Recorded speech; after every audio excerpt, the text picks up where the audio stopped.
Assalamualaikum warahmatullahi wabarakatuh. Halo anak-anakku kelas 6. Bertemu lagi dengan Bu Rizka. Apa kabarnya hari ini? Semoga tetap sehat dan semangat belajar dari rumah ya. Sebelum kita mulai pembelajaran kita pada kali ini, marilah kita sama-sama membaca doa. Berdoa, mulai.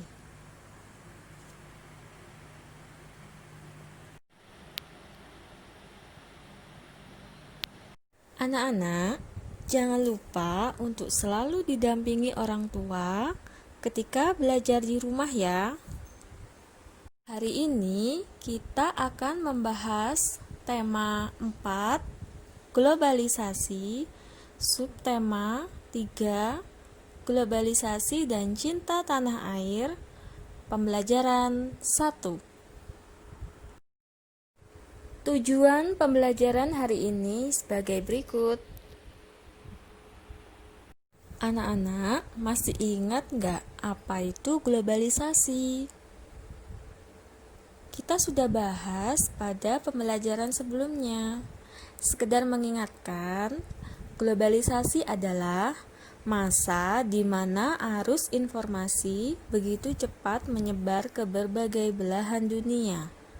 Kebudayaan dan gaya hidup dari berbagai penjuru dunia kemudian dengan mudah dapat kita ketahui.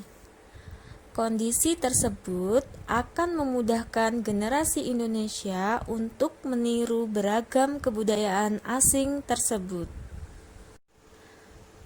Berpikir global dan bertindak lokal adalah salah satu cara yang bisa dilakukan untuk tidak menjadi korban di era globalisasi. Sebagai bangsa Indonesia, kita harus melestarikan nilai-nilai luhur budaya kita yang kemudian digunakan untuk dapat bersaing di tingkat dunia. Bagaimana ya cara kita dapat bersaing di tingkat dunia tanpa meninggalkan kebudayaan lokal yang menjadi identitas bangsa Indonesia? Bacalah teks eksplanasi ilmiah berikut dengan teliti ya. Dari teks eksplanasi yang sudah kamu baca, kita bisa mencari informasi penting. Informasi penting itu terdiri dari topik masalah, deret penjelas, simpulan, dan pesan atau pendapat pribadi penulis. Materi selanjutnya yaitu kerjasama Indonesia dan negara ASEAN dalam bidang ilmu pengetahuan dan teknologi. Coba perhatikan foto-foto berikut ini. Hayo, ada siapa saja di sana?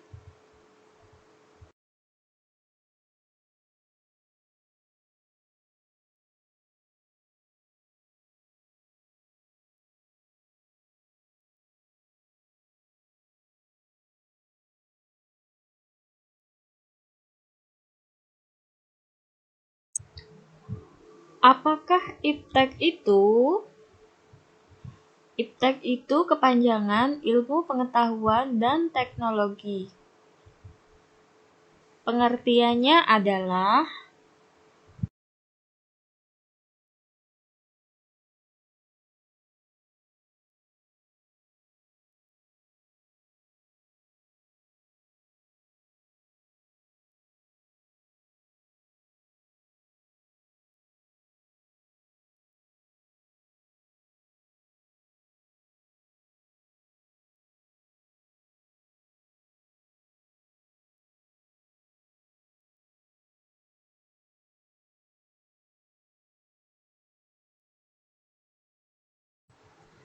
di era globalisasi ini, semakin banyak sekali teknologi canggih yang ditemukan. Hampir seluruh penemuan tersebut menggunakan energi, khususnya listrik.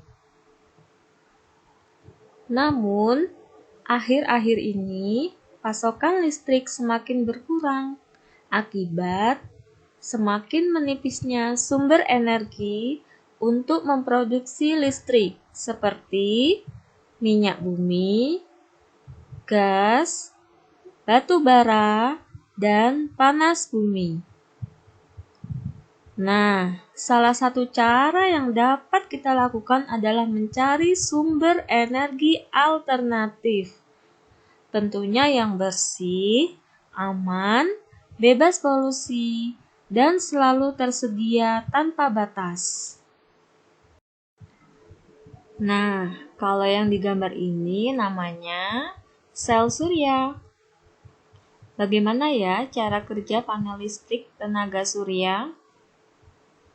Yuk kita simak penjelasannya. Panel surya memang sengaja ditaruh di atas genteng rumah kita, supaya bisa secara langsung menangkap cahaya matahari.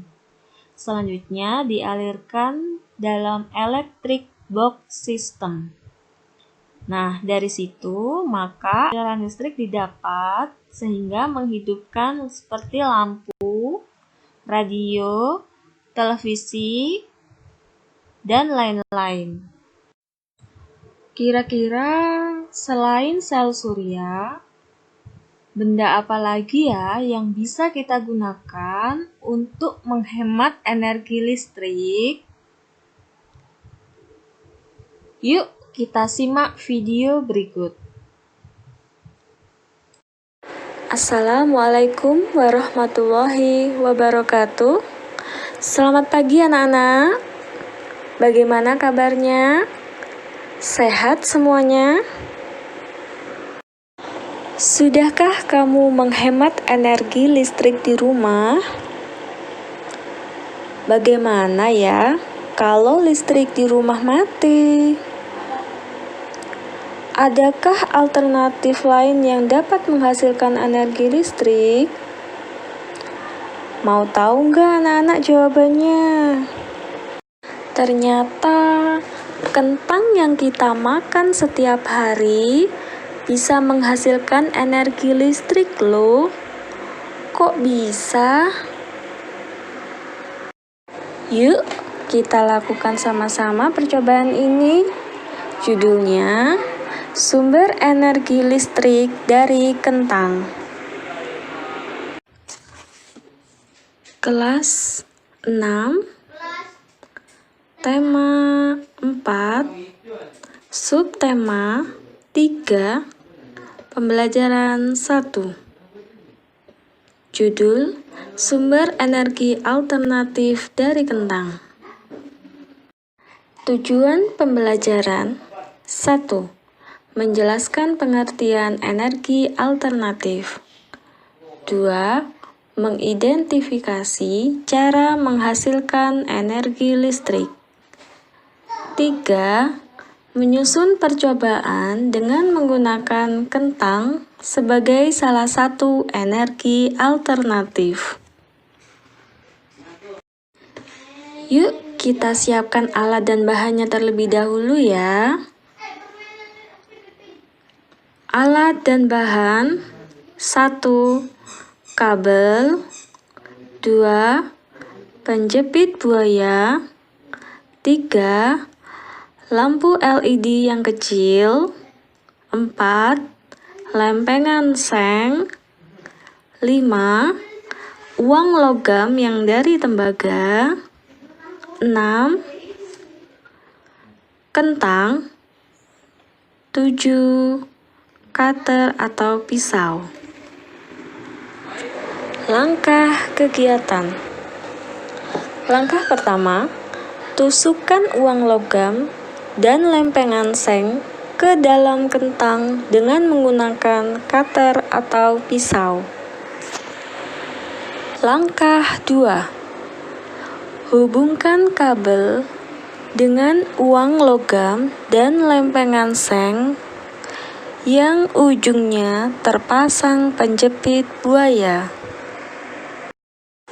Langkah 3. Hubungkan kabel baik dari uang logam maupun lempengan seng ke lampu LED. Langkah 4. Lihat nyala lampu yang terjadi. Jika lampu belum menyala, tambahkan kentang agar arus listrik dapat menyalakan lampu LED. Lakukan kegiatan tersebut hingga lampu LED menyala terang.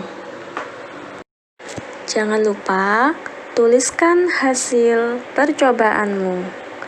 Dan di akhir, jangan lupa buatlah kesimpulan dari percobaan yang kalian lakukan. Selamat mencoba anak-anak. Sampai jumpa di kegiatan belajar selanjutnya. Assalamualaikum warahmatullahi wabarakatuh.